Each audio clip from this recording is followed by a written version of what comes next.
All right, good morning, Bardstown and Nelson County, and welcome to Bradford and Brooks. Jim Brooks and Margie Bradford with you this morning. And Margie, it was blustery and cold outside. It was, but the sun's shining. Well, it was. And I came outside without a jacket. One of these days I'll learn. Well, that sunshine fooled you. It sure did. You have to watch out for that. Right. All right, Margie. Today we have a very special studio or telephone guest joining us this morning, and I want to hit all the right buttons. Senator Jimmy Higdon is joining us this morning, and let's see if I can get Jimmy online. Let's see. Honored to be with you today. Hang on just a minute. All right, Jimmy, can you hear me? I hear you loud and clear, Jim. All right, sir. Good morning, Senator. Good morning, Margie and Jim. I hope all's well with you on this day before Thanksgiving. Well, I appreciate you taking time out of your busy schedule to join us today, Jimmy. I wish I could have been with you in the studio, but just didn't work out this morning. But it's good to talk to you by phone, and wish everybody, before I forget, a blessed and happy Thanksgiving with family, and that safe travels for everybody who's traveling. And well, there's going to be a record number of people in the air and on the ground who are going someplace. So yes, I hope so too. That always seems to be the case. There's a lot out. Remind people to wear their seatbelts and put their cell phone down. It's Margie and Jim is kind of amazing the statistic for a seatbelt last year. Seatbelts, over half of the fatalities in Kentucky last year were not wearing seatbelts. Oh, I did not know that. Wow. Yeah, and that's it. Seatbelts. Not all those people who passed away last year. It's over 800. Not all of them would have survived, even if they had a seatbelt on. But I guarantee you, part of that 400 plus that died because they didn't have a seatbelt on would have survived. And the same way with distracted driving and talking on your phone while you're driving or holding it in your hand, where it cuts down on your peripheral vision. That's not safe either. So, anytime I see hear of a wreck and a head-on collision, a road departure, or a motorist hitting a bicyclist or a motorcycle, I'd say there's a good chance that driver was distracted. So, just put that phone down. That call will wait, and put your seatbelt on, and get everybody back safe. So when we start the work week next week, and everybody's back home and alive and well. Absolutely. I know, Senator, you've always been a very big promoter of safety on the highway. I know. Well, one of the hats I wear, Margie, in the state senate is I'm transportation chairman, and we pride ourselves in roads. We build roads for three reasons: right. Congestion, economic development, and safety. And so that's a big part of the job that I have, is to make our Kentucky roads safer. If you're distracted or you're not paying attention and you have a wreck, it's not the road's fault. So we can't. It's hard to cure that, but we have roads that are unsafe, and we try to. We're working to take care of some of those. Right. Well, Senator, I know that Nelson County has really benefited for some extra funding over the last couple of years to help improve our roadways, and we appreciate all the work you and the rest of the Senate does in making that happen. Thank you. I've had some good partners along the way. Currently, Candy Massaroni is state representative. Candy's great to work with. Previous to that, Chad McCoy, who was again great to work with, and go back a little further, David Floyd, right. And I've worked with David Floyd, and unfortunately, I guess I was fortunate. I served with Jody Higdon and him and Carolyn. That our thoughts and prayers go out to the family this Thanksgiving week, and just very sad the loss of both of them. Right. I'll tell you, I've been friends with Jody for a long time, known his family, and just, it's a horrible tragedy to have at a holiday season. And our thoughts and prayers go with the family this time. Something that, you can talk to most anybody that's had run a race for an office, and they're probably not on the best terms with their opponent, whether they won or lost. I ran against Jody back in 2009, and Jay and I have remained. We were friends with Jody and Carolyn before that race, and they're such class acts. We've been friends ever since then, and just remarkable people, and just the class act, and can't say enough of good about that couple.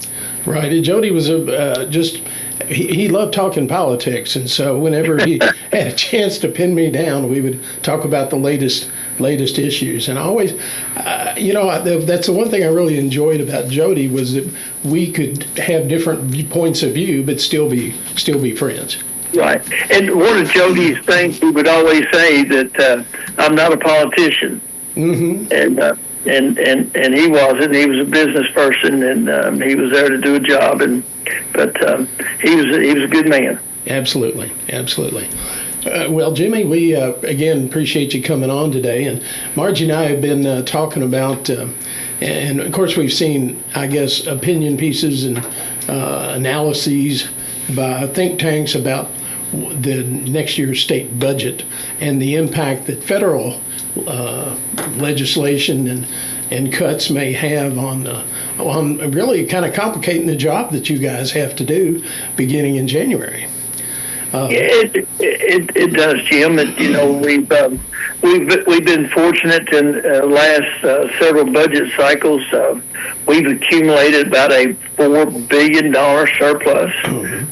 It didn't happen by accident. We've been very careful about our spending, and the proof is there. Kentucky, up until 4 years ago, really didn't have much of a rainy day fund. So, like I said, currently it sits at about $4 billion. It was at almost $3 billion 2 years ago, and we spent a good portion of that, on one-time projects. We did a lot of things for a lot of folks and across the state. So this year, the issues that what the federal government has done is to try to make states partners with them on a lot of these benefits, and it's going to cost Kentucky. One of the ones that I guess the biggest cost to us right now is on the SNAP benefits. The partnership was the way the feds did it, that the state would pay half of the administrative cost, which that's about $60 million. And that's a lot of money, but in the scheme of things, it's doable. But the real problem comes in. They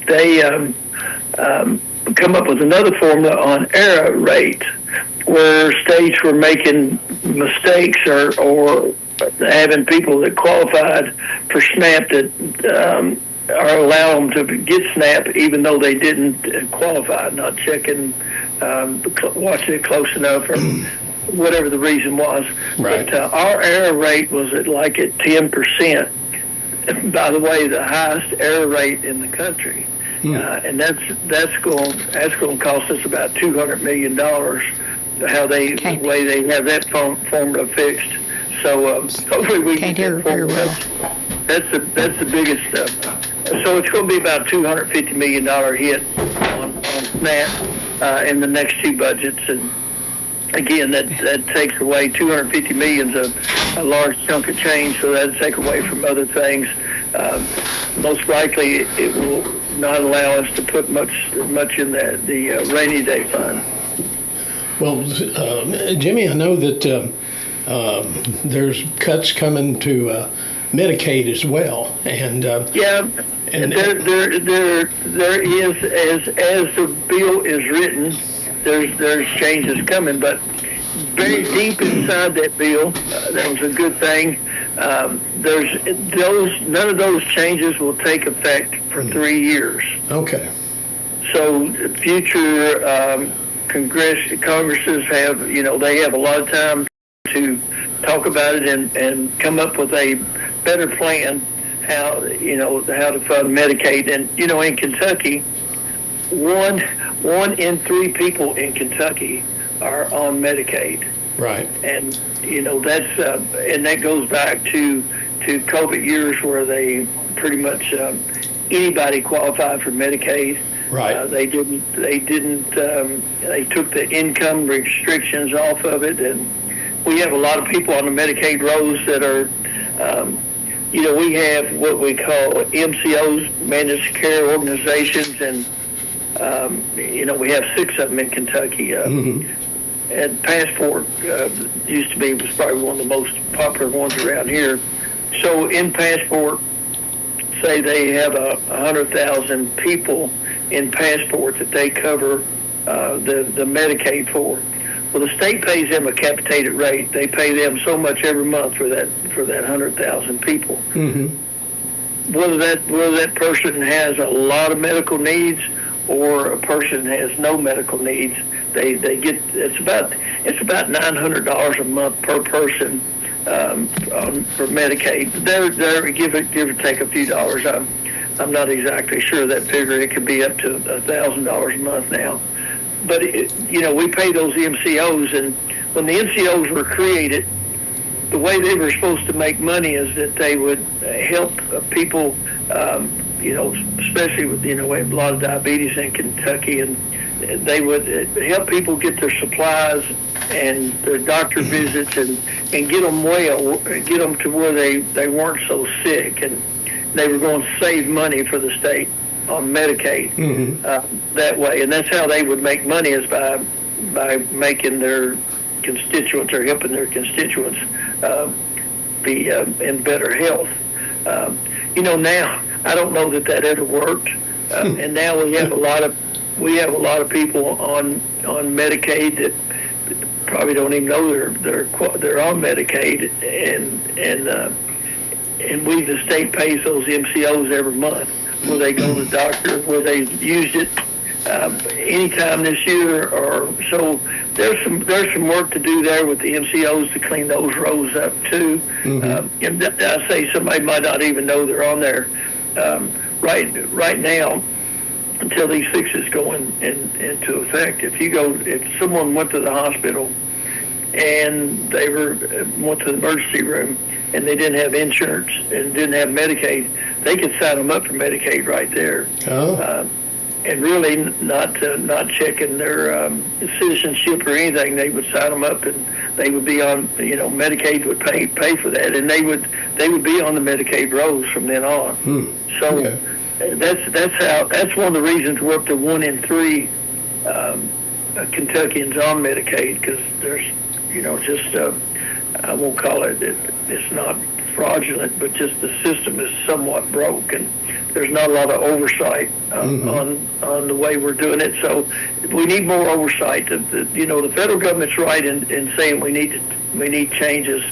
And one of the things we really need to do is there's people that have Medicaid now that income-wise they don't qualify. right. And so those roads need to be cleaned up, and we'll see where that takes us. But again, the Medicaid changes are not a real concern of ours as we speak. The SNAP changes are real, and they're going to happen, and we'll have to deal with those in the next budget. Right. Those are more immediate than the SNAP. Yeah. Now, I thought I read that the state's share would wind up at 75%, but maybe I don't have that story in front of me, but Yeah, I did read that presently it was 50%, and then it will be 75%. Well, and maybe that's where the additional 200 million comes in. Oh, okay. That percentage of because our compliance rate was not very good at all. Like I said, we had the highest non-compliance rate in the country. I know there was an article in the Lexington Herald that was talking about, say, Kentucky's budget would suffer the biggest impact of all the states from this bill, and that our system of rural hospitals is in great danger because of the way of the reimbursement. Well, now that we're talking about Medicaid on that, and like I said, that won't happen for 3 years. So we've got time to work on that issue. Now the SNAP issue, that's that will happen, and we will see that price tag probably about 200, like I said, $250 million, and that's a pretty good hit. That would pay for a lot of things. That would pay for a 13th check for our retirees. It would pay for a lot of roads, which we have a separate general fund and a road fund. But I'm just saying, $250 million. It would. There's a lot of things we could use that on. This is a little bit off of the main subject, but what about the bill, the part of the bill that Senator McConnell injected at the last minute, or at least at the last minute if you believe the editorials, that had to do with hemp, and that it would be detrimental to hemp farmers now. To Senator McConnell's credit, he was the one that put in the big beautiful bill, the piece about not implementing the Medicaid changes for 3 years. And we give him credit for that. And full disclosure, as we talk about the hemp products, my son and my nephew are highly involved in that. So, I just want to make that full disclosure. But I have a lot of constituents, and that this bill that Margie's talking about, or this portion of it, section portion of the bill that was tucked away where nobody could touch it.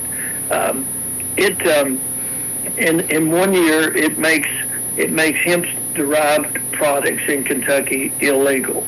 Now, THC, when we talk about THC, there's a couple different types of THC. There's a Delta 8, which is primarily synthetic THC, and it probably should be banned. There's no quality controls with it. Most of it's imported from China. Right.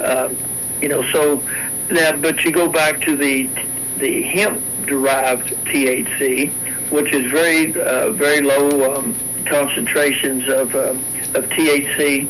I think the THC drinks are 5 milligrams. The gummies are, most of those are less than 1 milligram of THC. But a lot of people use those. I know I've had veterans who call me and say, they suffer from PTSD, and these gummies help them with that instead of taking these narcotics that cause a lot of other issues. Sure. I've had pet owners call and say, my pet has some really bad anxiety, and these THC gummies really help with that. And you've heard of Charlotte's Web, the THC for this is the same THC that they use for people that have convulsions. I'm trying to think of the right word. I'm lost to that word, but epileptic seizures. Yeah, epileptic seizures. It's used to control that. And again, it's very small quantities. Senate, can't hear. Did we lose you, Jimmy? Yes. and they're Okay, go ahead. they're banning those products. And what's really crazy, marijuana states, and no restrictions on it. It's just legal, and with THC levels, way 50 times more than what the hemp-derived THC is. Right. And Kentucky now has medical marijuana, so it's kind of ironic that we're outlawing a product that's proven to be safe on the hemp-derived THC, not the Delta 8, the synthetic THC. That's some wicked stuff. So it just kind of scratch your head and say, why would they do that? What prompted? And Senator McConnell said on the Senate floor that kids have died from ingesting gummies. Well, they weren't THC gummies. They were Delta 8 gummies or marijuana gummies. Mm-hmm. They weren't THC low dosage. Yeah. So anyway, that's there's a lot of people pushing back on that. A lot of people trying to reverse that part of it to take the Delta 9 THC, the hemp-derived THC products, make them legal again, because in 365 days they'll be illegal, and it's going to cause some real financial problems for a lot of people, a lot of farmers. I know there's 2 farmers here in Marion County that have invested quite heavily in hemp production, and the Courier-Journal, talk about hemp production in Kentucky. Only 10% of the hemp grown in Kentucky last year went to fiber. 97.5% of it went to, to do these THC products. Yeah. So it basically keeps the industry in Kentucky, and it will bankrupt. It will bankrupt some people, and it's just people go out of business for a lot of reasons. Go out of business because of competition, and poor management, the economy, a lot of things runs people out of business. But government really shouldn't be in the practice of putting people out of business that are running legal, legitimate businesses. Well, it really seems ironic that Senator McConnell would do that without consultation with the people in the state. Well, we had and myself had a lot of conversations with him and staff about this, and he said that it was part of his legacy. That the hemp bill was part of his legacy, and they call this part where the THC, hemp-derived THC, was being used for gummies and other purposes as a loophole. But a lot of people looked at it as an opportunity. And absolutely. So I don't know what his ulterior motive is, if he has an ulterior motive. I can't make any sense of what's been done. I know a lot of people are calling, and there's a lot of people that are probably happy that this has happened, but it does affect a portion of our citizens and a portion of my constituents. So yes, I've been very vocal about what they've done, and I always do try to make full disclosure. I have a family member in that business. I have no financial business, so I've and if it was just if my son was the only one and my nephew the only two, I would be silent. I wouldn't say anything. But I have other constituents calling me and in the same boat. So right. I have an obligation to try to defend them. Well, there are people who have chronic conditions who that really rely on that for relief. Oh yeah. Margie is not addicting. It's not it's not going to kill you. So it's a safe medication to take. Some take it for relaxation, some take it for pain. PTSD, anxiety, pet anxiety. There's a lot of uses for it. So hopefully they can get something done and reverse that before we have put some people out of business. Well, Right. I hope so too. Well, Jimmy, it sounds like we need to get your son Jim or one of his folks that work with him on the radio to talk about this. This is a huge issue. My son is, he's been very active and speaking out against it. So I'm sure if you invite him, he'd make time to come on with you for a short time. All right. Well, we'll have to make note to do that, Margie. We were working on our show plans for the future, so we got to pencil him in. We can do that. All right. I know that you mentioned that the Medicaid. I think Medicaid is like 3 years away. The cuts, et cetera, the impact. And I think Congressman Hal Rogers made a reference to that, saying that there's still time for, Congress to take some action on all of this.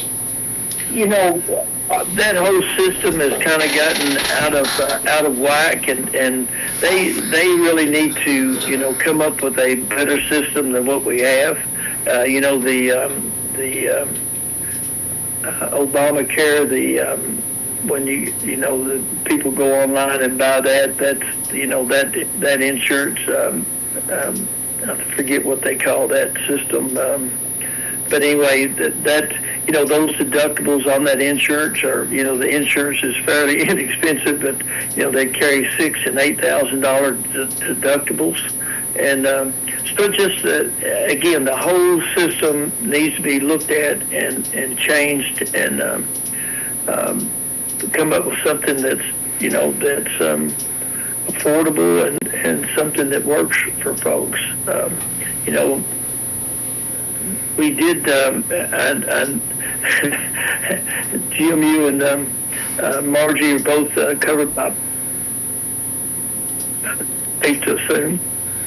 And there was some very good reform done on Medicare under the Inflation Reduction Act, where that out of pocket on Medicare went from like $8,000 out of pocket down to $2,000, which was a big win for senior citizens, and so that was a good piece of legislation, a good change to Medicare. Where a lot of people are seeing their Medicare supplement. Seeing those Medicare supplements, the price of those increasing. Oh yeah. But and that's the reason that medical inflation is in there, because when you take a deductible from $8,000 down to $2,000, that's and there's a lot of senior citizens in Kentucky, or a lot of, I guess we call anybody over 65 a senior citizen. But that's a big expense too. But again, I think it helped a lot of people. Well, Jimmy, we need to take a commercial break. Can you stay with us, or do you need to? I will. Maybe we can talk about roads and some of that stuff when you come back. Well, I'll tell you what, I can hold on the brakes. Let's go ahead and continue our discussion, because I know that there's a lot of issues in a state budget trying to put it all together, which you all will do next year. Well, I know the station has bills to pay. If you want to take a commercial break, go ahead. All right. We're talking with Senator Jimmy Higdon. We'll make Roth happy. Yeah, that will. All right, we'll be back in just a moment. Stay tuned for these messages. All right, you're back with Bradford and Brooks. Jim Brooks and Margie Bradford here with you till the top of the hour, and then stay tuned to WBRT for the best in state and local news. And our guest by telephone this morning is Senator Jimmy Higdon, and it's good to have you with us, Jimmy. It's good to be with you. It's always an honor and pleasure to talk to you and Margie. Well, Jimmy, we were talking state budget before the break, and I know that this may be one of those things that's like making sausage. Though we out here may not want to see it done, but it has to be done every 2 years. Yeah, it's like that 150 quick stop sausage. It's mighty good when it's in the skillet, but sometimes if you watch it made, and Jim, you and Margie have seen sausage made. A lot of young folks today don't remember the days when my early days in the grocery business back in 1969. On people. Families killed hogs on Thanksgiving Day. Oh, They yeah. got together, and it was a big deal. Oh, yeah. They, they did, they killed the hogs. They had the hams and the shoulders and the pork loins and the sides, the jaw bacon and probably Margie, you made some souse in your day. No, I've never done that, but I do remember as a child the hog killing and what that entailed, and they used everything but the oink.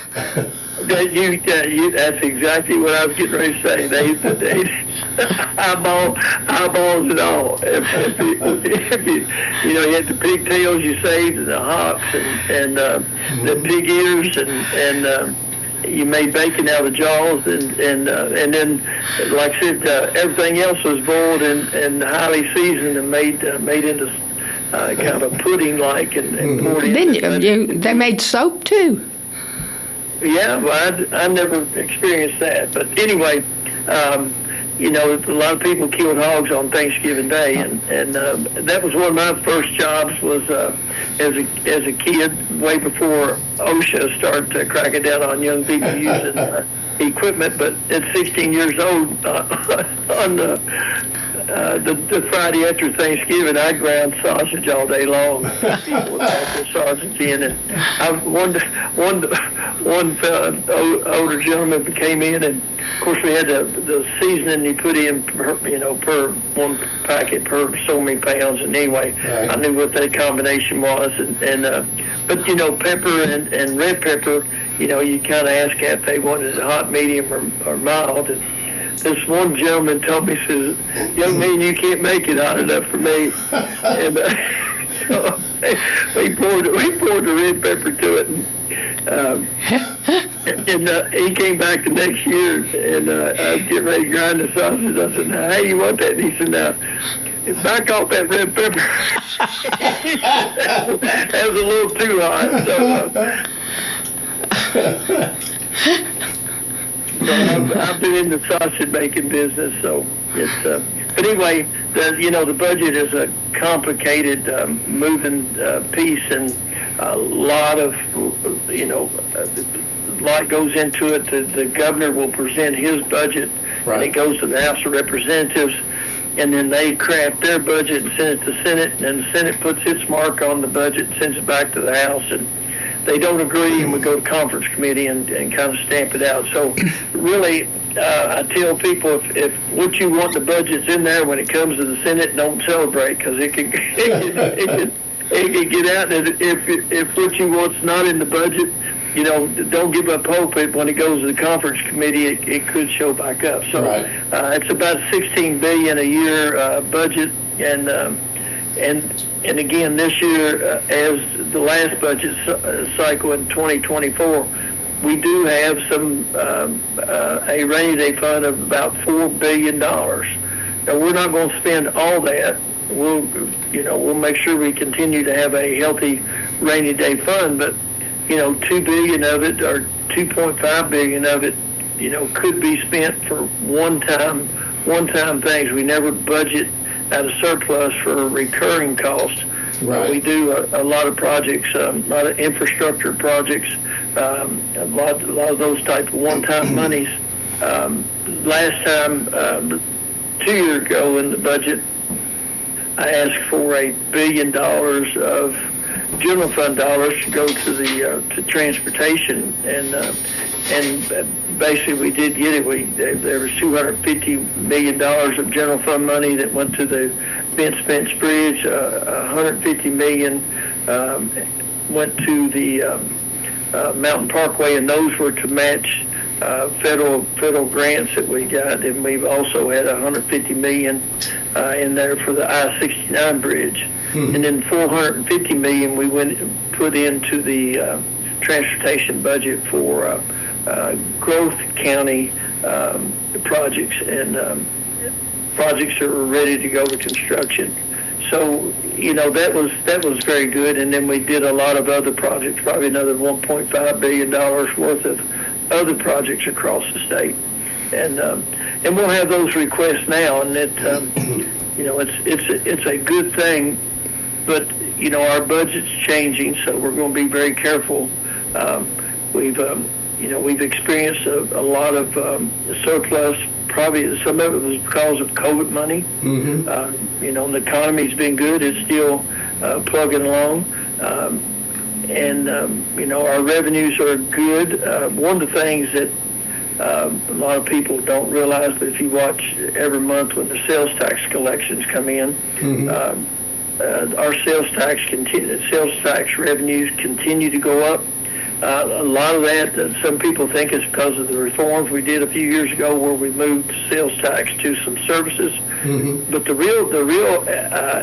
real answer to that is that the streamlined sales tax, the Wayfair ruling by the Supreme Court several years ago that allowed states to collect sales tax on purchases made outside the state. So if we were already collecting sales tax on like Amazon because they had a physical presence in Kentucky. So when you ordered for probably the last 10 years, you order something from Amazon, you're going to see on your invoice they were going to collect the sales tax. Right. They had a physical presence here in Kentucky. But a lot of others didn't. I mean, there's a lot of mail order, a lot of stuff shipped in here from all over the country, all over the world. And now those companies that ship to Kentucky are by law, they're supposed to look and see what the sales tax is in Kentucky and collect that sales tax and remit it to the revenue cabinet. Because of that, our revenues have increased simply because we're collecting sales tax on these purchases done, over the internet and shipped in from out of state. So that's been a big plus for us, and it's really helped our revenue. As you know, we've cut our personal income tax. We've gone from 6%. January 1 of this year, we will drop to 3.5%, which is really fantastic. It's been, I never thought we would see that. And so our revenues on the personal income tax, have been somewhat flat, but our revenue from sales tax has I guess filled in that hole left for reducing the personal income tax. A lot of people think that they'd like to see us get to zero. I think we can get to 3% with not a lot of changes made, and 3% would be, makes us very competitive. Gets us to where Indiana is, and below what Ohio and our other contiguous states, except for Tennessee. Tennessee's at zero personal income tax, but now they have pretty hefty sales tax in Tennessee. It's 9.75%. And plus, local entities can also add to that. They can charge up to 2.5% at the local level. And they tax to some degree food and medicine. We would never do. I don't think we could ever in Kentucky. You would never see us tax food and medicine, but they do to some degree in Tennessee. So that will, those discussions will go on for years to come as you have that group that wants to get to zero. You have a group like me, I'm tickled with 3% because I know there's going to be some pain if we try to go to zero, Right. we're going to see some major changes in how we collect or what we tax as far as the sales tax. So Right. I'm fairly happy where we're at. Well, Jimmy, do you see it? Do you see any change in sales tax or any expansion of where the sales tax is applied coming up through this next General Assembly? I don't. I think we're, I don't see any, we have a lot of sales tax exclusions. We exclude a lot of things from sales tax. We constantly look at that. The biggest sales tax exclusion is food and medicine. But there's other things that are excluded, and Right. so when I have we have a lot of people wanting to take feminine hygiene items, make those non-taxable, and diapers non-taxable. I don't have a problem with that, but I tell them, find something in those what we're already exempting. Find something that we can take off the exemptions to put these on the exemption, because Right. those are big ticket items that they generate a lot of revenue Right. for the state. So if we forgive those, we need to find something else to that we're currently not taxing to fill in that hole. Right. Right. Well, I will tell you that over the last few years, I've had a couple of classic cars, and I have been paying sales tax to out-of-state vendors that do not have a presence, here in Kentucky, and I really don't mind, because that's money the state is due, and so I'm happy to pay my fair share of that. But I see it on all my purchases pretty much online now.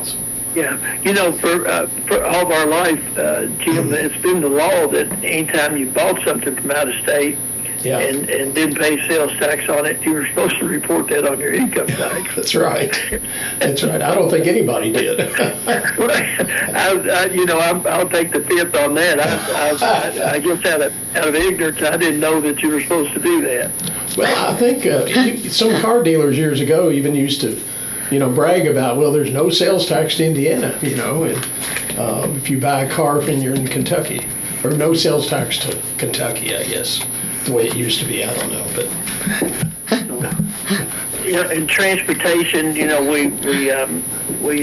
our transportation budget, we get about $1 billion from the federal government. Our fee on gas that we charge at the pump generates about $1.8 billion. That's about the same as our fee that's right now. It's at 25 cents plus 1.4 cents for underground storage tanks. That's basically the same fee that we got in 2011. Mm-hmm. So our formula is based on the wholesale cost of gas, and gas is thank God it's really, this is probably the first, one of the few, Labor Day weekend, I didn't see the gas go up drastically like it has in the past on the holiday weekends. Right. And I haven't seen yet at any of the gas stations locally or in Barstown that they went up on their price for the Thanksgiving holiday. So, gas prices have been very stable and relatively low compared to what we've seen in the past. But in the past, like I said, our formula was based on the assumption that the wholesale price of gas would increase a little bit every year, Mm-hmm. and that the money we got for the road fund would increase a little bit every year to keep up with inflation. That's not happening now. Mm-hmm. So we do need to look at change the formula. The formula we have for electric vehicles is CPI.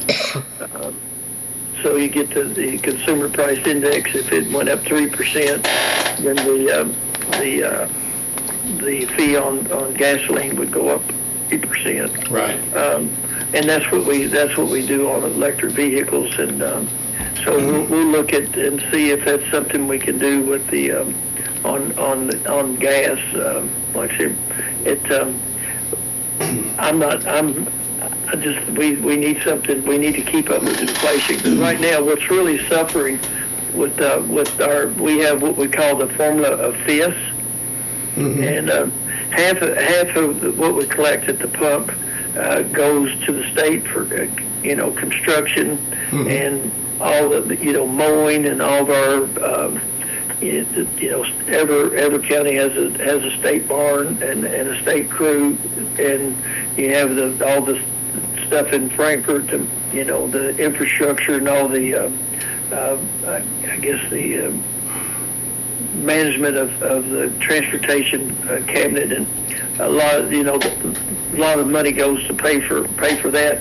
Right. The other half of it goes through the formula of FIS, and a fifth of it goes to the counties, a fifth of it goes to the cities, a fifth of it goes back to the state through the road fund, and so what's really suffering on that is our rural and secondary roads and our city and county roads. Right.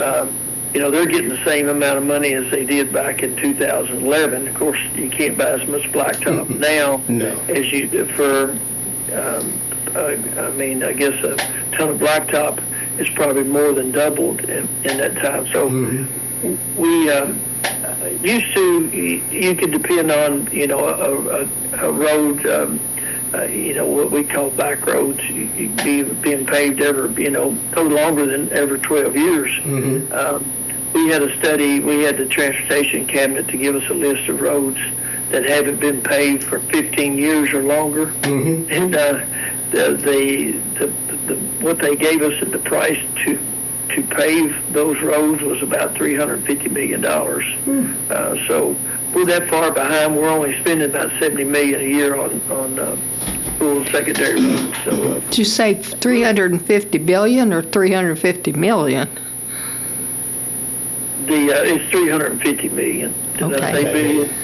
No, I couldn't understand. I couldn't tell. Yeah, 350 million, which is right. Quite a bit when you quite a bit. And so again, we're behind on keeping up with our rural and secondary roads, and so that's striping on the side of the roads. Sure. And I get a lot of calls about striping, and as Margie, as you get our age, those white stripes on the side of the road are real important at night. I will tell you, they are absolutely important.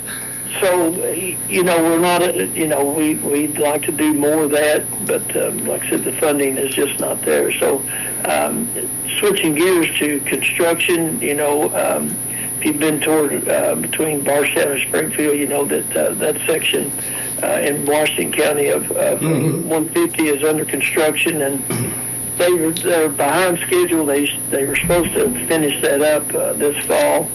So it's going to be sometime, probably summer before they get that one finished. Right. And then, of course, we have the inner bypass there in Bardstown.